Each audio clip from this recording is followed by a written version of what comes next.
I need you to think back to, and I'm glad that the hospital's represented here today. I need you to think back to late September, October 2010, when we had the special meeting of the county commission at the courthouse courtroom, considering the financial condition of the hospital at that time. It was indicated through Mr. Abercrombie at that time that felt the hospital would close up in 2 weeks if they did not get a $1 million bailout through the county, which all 5 of you folks approved later on after a number of other meetings. I guess I'm confused about what went on with this and some of the statements that were made at that time. From the information I've received from the USDA in writing and signed, I feel I was given false information at that meeting, at best, and at worst, I think I was lied to.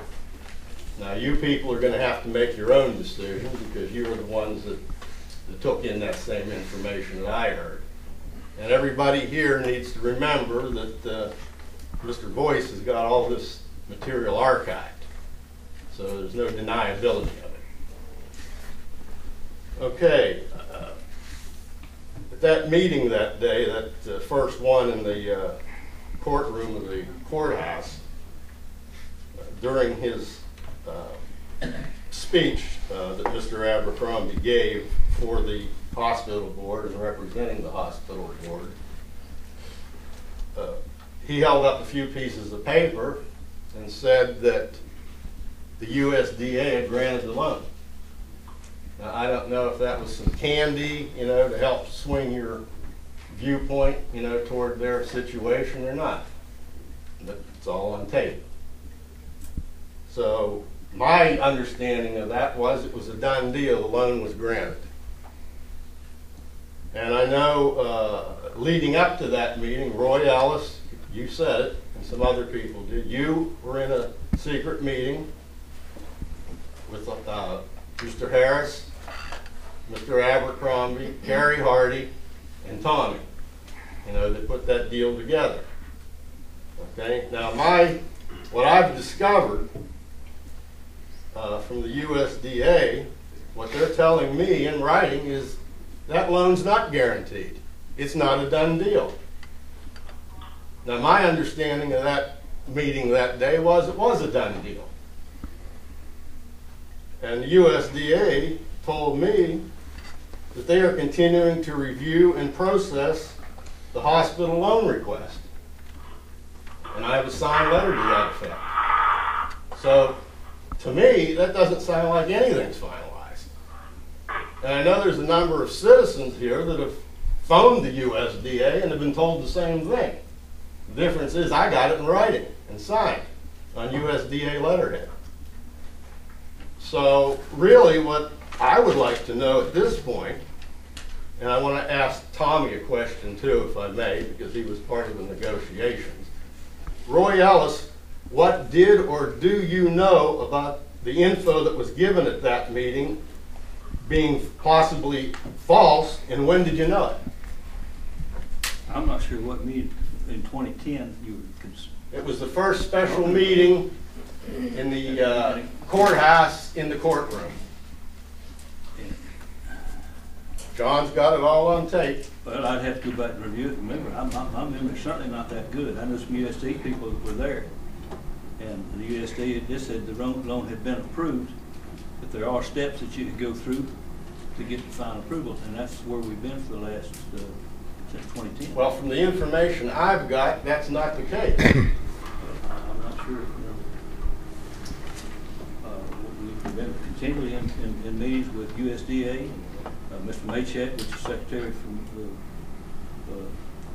the United States government, which they're all trying to get all the loan and the bond issues and all that done. It's just a process that you go through to do one of these loans. Well, all I know is they're telling me they're still reviewing and processing the request. I have no idea what your deal, what communications you've had with them. Well, I'm telling you what communication I've had with Okay. him. Well, I know. So you're saying you don't know anything about that?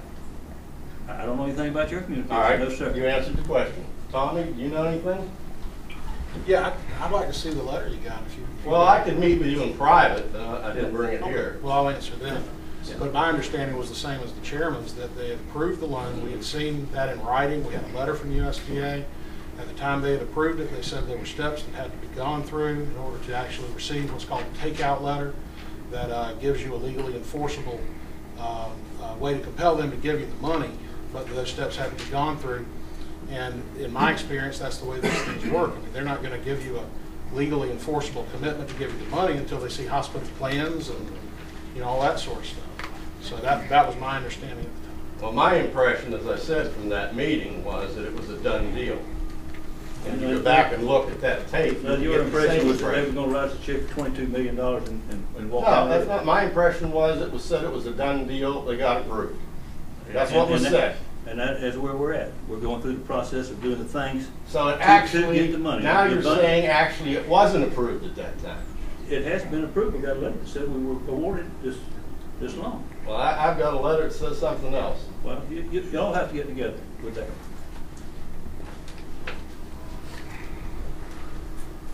Okay, Mr. George Pillay?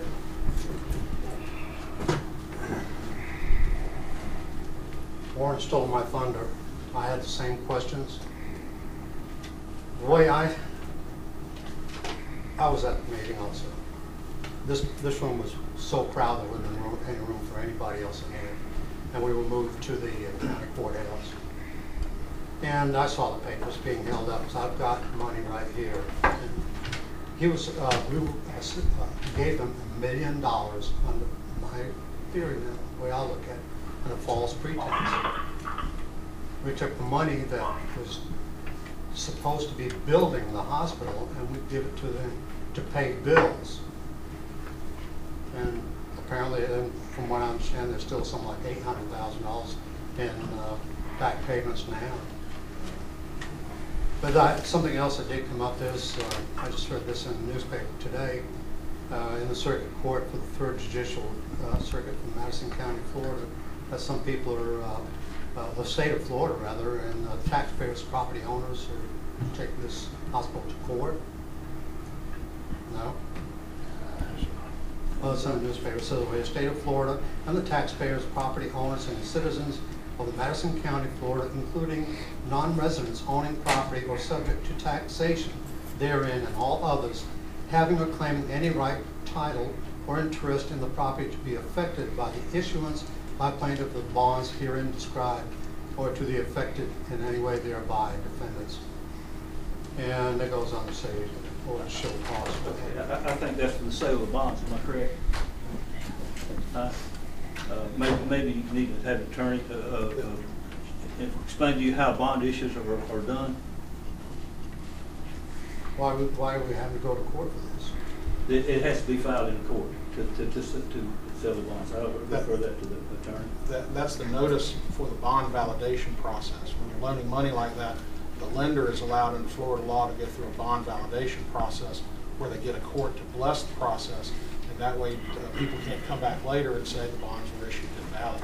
It's a very common process, and it's done all the time when you're talking about very, very large sums of money. The people you're talking about, the state of Florida, the citizens, all those are the defendants in the lawsuit. The lawsuit was brought by the hospital district in order to validate those bonds and bring finality to any questions that might exist concerning whether or not they can borrow the money and whether or not it can be repaid. And if anyone such as yourself had any questions, you can appear at those at that hearing, at that date. You can file whatever you'd like in writing, and the judge will consider it. You're welcome. Okay.